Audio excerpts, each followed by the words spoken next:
तुम्हें समझ आ ही गया होगा कि मॉम को ये पार्टनरशिप कितनी बुरी लगी है। मेरी जान, उन्हें अच्छी लगे या बुरी, पैसा मेरा था, लगा दिया मैंने। अजलान, तुम्हें मेरे बाबा के अलावा कोई और पार्टनर नहीं मिला था क्या? तुम क्यों कहती हो ऐसे? मुझे तो मासूम आदमी लगता है। अजलान, मजाक मत करो। मैं अभी तक हजम नहीं कर पाई हूँ। हजम करने वाली कौन सी बात है इसमें? और मुझे ये समझ नहीं आ रहा तुम लोग बात को इतना बढ़ा क्यों रहे हो। जो मुझे सही लगा वो किया मैंने, इसमें क्या है? और तुम इतना मत सोचो, रिलैक्स हो जाओ, ठीक है? कुछ नहीं होगा।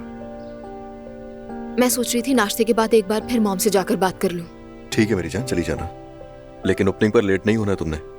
ठीक है, नहीं होंगी, फिक्र नहीं करो। और हाँ, तुम्हारी अम्मी, नानी और खाला तीनों को आना होगा, ओके? मालूम है, मुझे मालूम है, लेकिन ईमान भी तो वही होगी ना। हाँ, तो उससे क्या होता है? और जहाँ तक मैंने देखा तुम्हारी अम्मी इसको ज्यादा अहमियत नहीं देती। हाँ, वो तो नहीं देती, लेकिन ईमान खुद भी अहम बनने के लिए हर मुमकिन कोशिश करती है। तो करने दो, हम कुछ भी नहीं कर सकते। ठीक कहा, शादी वाकई मुश्किल चीज है। लो भाई, मुझे तो ये समझ में नहीं आता कि तुम हमेशा बात को घुमा फिराकर हमारी शादी पर क्यों ले आती हो। अजलान, दो लोग एक दूसरे से मोहब्बत करते हैं, शादी करते हैं, एक घर बसाते हैं और खुश रहने के बजाय हमेशा खानदान के बीच फंसे रहते हैं।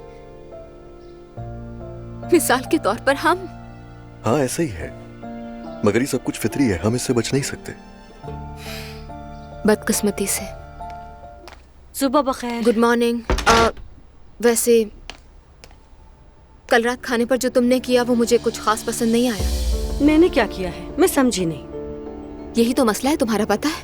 कुछ कर गुजरती हो और फिर कहती हो मुझे तो समझ ही नहीं आया। अगर ऐसा है तो तुम्हें अब आदत डालनी पड़ेगी। नाइला, देखो मुझे खुशी होगी अगर तुम मेरे और मेरे घर वालों के बीच ना हो। दुआ चाह, फिर तुम भी मेरी फैमिली के बीच में मत आओ। मैंने ऐसा कब कुछ किया है?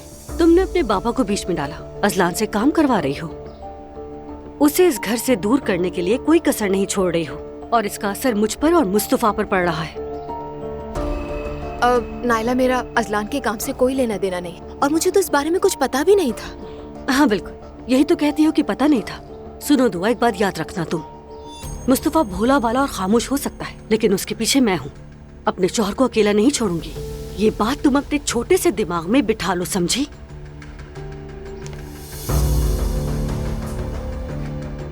पागल है बिल्कुल। इतने सारे मसलों में घिरी हूँ और अब तुम्हारे शौहर की फिक्र करूँ। सबके सब पागल हो गए, सबके सब। अब समझ में आया कि उसका शुरू से ही यही प्लान था, और ईमान के पर्दा कराने की वजह भी समझ में आ गई। मॉम, मैंने 1000 बार अजलान को कहा था, लेकिन उसने एक नहीं सुनी। मैंने उसे कई बार समझाने की कोशिश की, लेकिन उसने कहा मुदाखलत मत करो। अब कुछ भी नहीं हो सकता दुआ, जो खुद गिरता है वो रोता नहीं। मॉम, अब बाबा इतने भी तो खुदगर्ज नहीं हो सकते ना, बस कोई मसला नहीं होना चाहिए। दुआ तो है, लेकिन थोड़ा मुश्किल है। वैसे भी नाइला तो ऐसे मौके की ताक में बैठी है कि कुछ हो जाए। और ये जो नाइला है ना, वो तो मुझे उस घर की जासूस लगती है। ऐसा ही है, डुअल फेस है उस औरत के। मुस्तफा भाई से अजलान का मवाजना करती रहती है। दुआ, तुम कभी उन दोनों भाइयों के बीच में नहीं आना, समझ गई? नहीं मॉम, मैं ऐसा कुछ नहीं करूंगी। खैर, हम किन बातों में पड़ गए मॉम?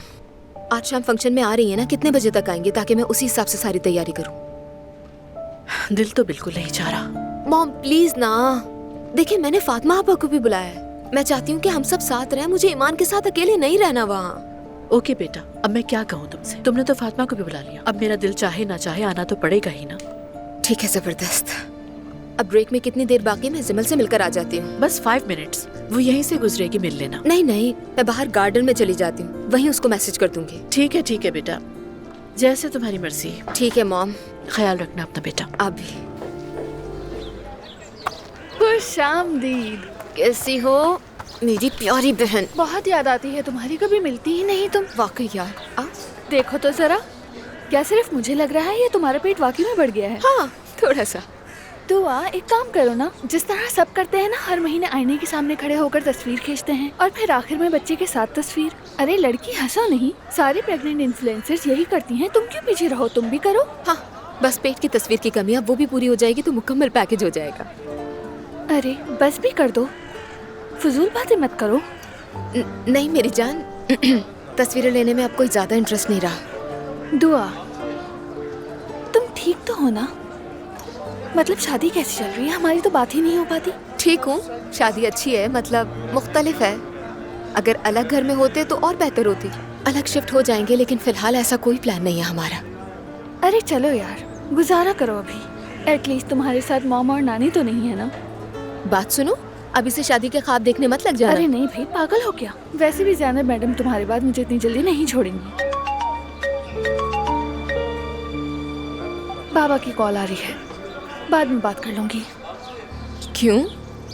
क्या कोई झगड़ा हुआ है तुम्हारा? नहीं, मतलब झगड़ा तो नहीं हुआ, बस बहुत चिढ़ होती है। वाकई मुझे बहुत चिढ़ होती है, ईमान पर, खुद पर। जब बाबा हमसे दूर थे तभी अच्छा लगता था शायद। हाँ, मतलब जब मुलाकात नहीं होती थी तो याद करते थे हम। मैं वो नहीं कह रही दुआ, तुम अच्छी तरह जानती हो मैं क्या कहना चाह रही हूँ। जानती हूँ मेरी जान, लेकिन हमारे बस में क्या है? अब मुझे लगता है कि ईमान का उन पर बहुत असर है। ऐसा बिल्कुल नहीं है, उन पे किसी का असर नहीं होता। अरे अगर हमारी मॉम जैसी औरत से मुतासिर नहीं हुए तो क्या उससे हो जाएंगे वो? मेरी जान, खुद को इतना ना भरो अंदर से। हाँ तुम ठीक हो, मुझे भी कोई खास पसंद नहीं है वो, लेकिन गुजारा करना पड़ेगा। मुझे तो समझ नहीं आता कि बच्चे अपने माँ बाप को ही क्यों बर्दाश्त करते रहते हैं, आखिर क्यों? जिमल, कभी कभी असलान भी अपने घर वालों को बर्दाश्त करता है। इस तरह की चीजें तो होती रहती हैं। तो क्या करें हम? सब छोड़ दें क्या? लड़ाइयाँ शुरू कर दें? ये तो कोई हल नहीं हुआ ना जिमल। मेरी बात सुनो, सच कहूँ मैं, तुम इतना अरसा उनके खानदान में रहकर एडजस्टमेंट अच्छे से सीख गई हो।